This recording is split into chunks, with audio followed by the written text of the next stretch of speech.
Hello student, आज हम बात करेंगे potential energy of a dipole in a uniform electric field.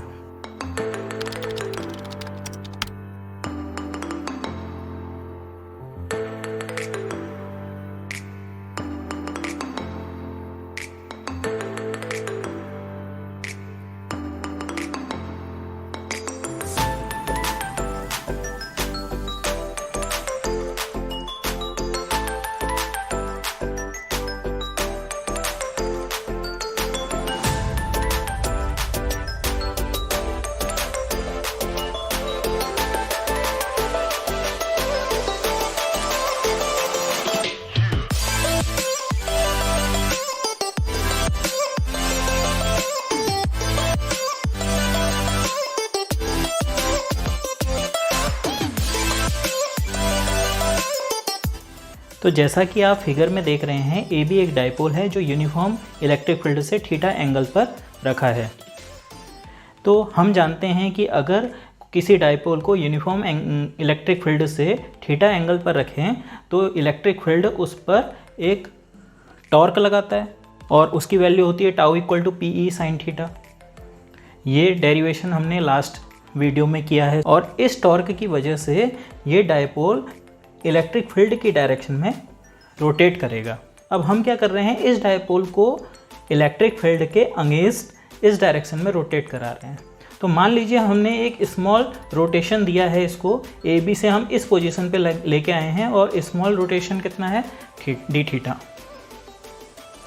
तो स्मॉल रोटेशन डी थीटा कराने में जो वर्क होगा वो भी स्मॉल होगा। अब वर्क का formula work equal to force into displacement यहाँ नहीं लगेगा स्टूडेंट्स, क्योंकि रोटेशनल मोशन में वर्क का फॉर्मूला होता है टॉर्क इनटू एंगुलर डिस्प्लेसमेंट। तो स्मॉल रोटेशन था तो वर्क भी स्मॉल लिया, तो D W equal to torque into angular displacement. तो टाउ की ये वैल्यू हमने यहाँ से पुट कर ली है, P E sine theta D theta from equation 1। अब मान लीजिए अभी तो हमने ये इसकी इनिशियल पोजीशन दिखाई थी और हमने स्मॉल रोटेशन डी थीटा दिया था। अब मान लीजिए आपको किसी पर्टिकुलर एंगल से किसी पर्टिकुलर एंगल तक रोटेशन कराना है, तो थीटा 1 से थीटा 2 पोजीशन तक आपने रोटेट कराना है डाइपोल को। तो टोटल वर्क डन उसमें कितना होगा, तो हम क्या करेंगे, इसका इंटीग्रेशन कर देंगे। लिमिटिंग वैल्यूज़ हो जाएंगे थीटा 1 से थीटा 2। तो डी डब्ल्यू का इंटीग्रेशन हुआ तो टोटल वर्क डब्ल्यू हो गया। Integration theta 1 to theta 2 P E sine theta D theta. अब पी ई कॉन्स्टेंट है तो बाहर आ गया, तो theta 1 to theta 2 sine theta D theta. तो पी ई साइन थीटा का इंटीग्रेशन होता है माइनस कॉस थीटा, लिमिट सी आ गई। ये माइनस साइन को हमने बाहर कर लिया है, तो माइनस पी ई अपर लिमिट पहले तो कॉस थीटा 2 माइनस फिर लोअर लिमिट कॉस थीटा 1। इस माइनस साइन को ब्रैकेट के अंदर ले गए तो P E cos theta 1 minus cos theta 2। तो ये वर्क डन का फॉर्मूला आ गया स्टूडेंट। और ये वर्क थीटा 1 से थीटा 2 पोजीशन तक रोटेट कराने में जो वर्क डन है वही डाइपोल में स्टोर हो जाएगा in form of potential energy. तो therefore potential energy U equal to W equal to P E cos theta 1 minus cos theta 2। तो रोटेट कराने में जो वर्क डन है वही पोटेंशियल एनर्जी के फॉर्म में स्टोर हुआ है। तो कभी आपके पास न्यूमेरिकल मिलेंगे जिसमें वर्क डन निकालना होगा रोटेशन में, तो यही फॉर्मूला लगेगा। पोटेंशियल एनर्जी निकालनी होगी, एंगल्स आपको दे रखे होंगे, तो यही फॉर्मूला लगेगा।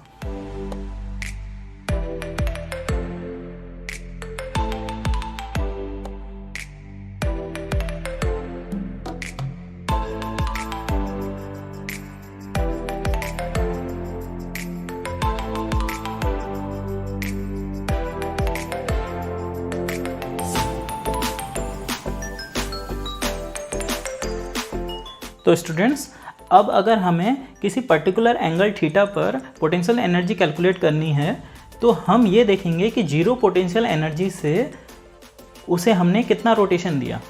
अब जीरो पोटेंशियल एनर्जी कब होगी, अगर डाइपोल इलेक्ट्रिक फील्ड के परपेंडिकुलर रखा हो, क्योंकि परपेंडिकुलर रखा होगा तो थीटा 90 हो जाएगा और कॉस 90 की वैल्यू 0 होती है।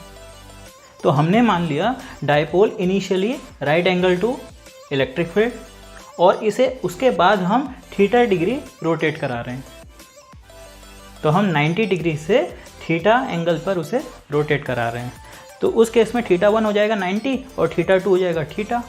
तो ये वैल्यूज़ हम अगर इस फॉर्मूले में रख दें तो P E cos 90 minus cos theta, cos 90 की वैल्यू 0 होती है तो माइनस cos थीटा, तो u equal to minus P E cos theta.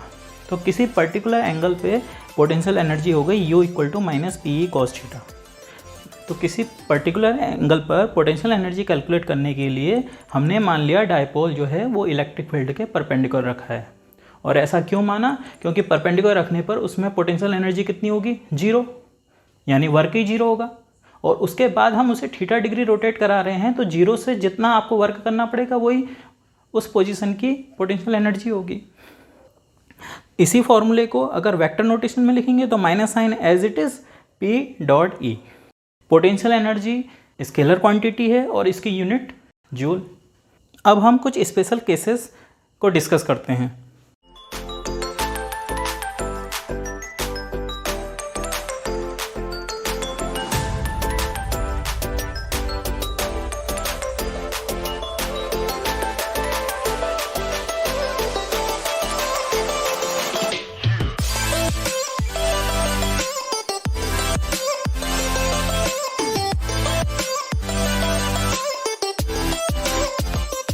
तो हमारा फॉर्मूला निकला u equal to minus P E cos theta, where theta is the angle between p and e, और p की direction हमको पता है minus Q to plus Q. तो पहला केस देखिए, माइनस क्यू से प्लस क्यू डायरेक्शन में होगा p और इलेक्ट्रिक फील्ड इस डायरेक्शन में, तो p और e के बीच का एंगल हो गया 90 डिग्री। तो केस फर्स्ट थीटा 90 डिग्री, यानी डायपोल इलेक्ट्रिक फील्ड के परपेंडिकुलर रखा है। तो u equal to minus P E cos 90 की वैल्यू 0 होती है तो पोटेंशियल एनर्जी 0। तो अगर डायपोल इलेक्ट्रिक फील्ड के परपेंडिकुलर रखा होगा तो उसकी पोटेंशियल एनर्जी 0 होगी। सेकंड केस देखिए स्टूडेंट, सेकंड केस में जो डायपोल है वो इलेक्ट्रिक फील्ड की डायरेक्शन में रखा है। ये माइनस क्यू है, ये प्लस क्यू है, तो इस डायरेक्शन में होगा डायपोल मोमेंट p और इलेक्ट्रिक फील्ड भी इसी डायरेक्शन में है। तो angle between p and e 0, तो theta equal to 0। Theta equal to 0 तो u equal to minus P E cos 0 की वैल्यू होती है 1, तो u आ गया माइनस पी। ये 0 आई थी, 0 से भी छोटा नंबर है, ये नेगेटिव में आ रहा है माइनस पी। तो इसे बोलते हैं स्टेबल इक्विलिब्रियम। तो पोटेंशियल एनर्जी जितनी कम होगी उतना ज़्यादा स्टेबिलिटी होगी डायपोल में। थर्ड केस देखिए स्टूडेंट, अब जो डायपोल है वो इलेक्ट्रिक फील्ड के अपोजिट अलाइन है। Minus Q to plus Q, p की डायरेक्शन ये होगी और इलेक्ट्रिक फील्ड इस डायरेक्शन में है, तो थीटा हो गया 180 डिग्री। अगर थीटा 180 डिग्री हो गया है तो u equal to minus P E cos 180, और cos 180 की वैल्यू हम जानते हैं -1 होती है, तो u कितना आ गया पी ई, -1 से ये माइनस पॉजिटिव साइन में कन्वर्ट हो गया, तो u maximum equal to P E. ये मैक्सिमम पोटेंशियल एनर्जी है और इसे बोलते हैं अनस्टेबल इक्विलिब्रियम। तो इन तीनों केस में मैक्सिमम एनर्जी ये है, मिनिमम एनर्जी ये है, और ये इसको आप इक्विलिब्रियम भी बोल सकते हैं।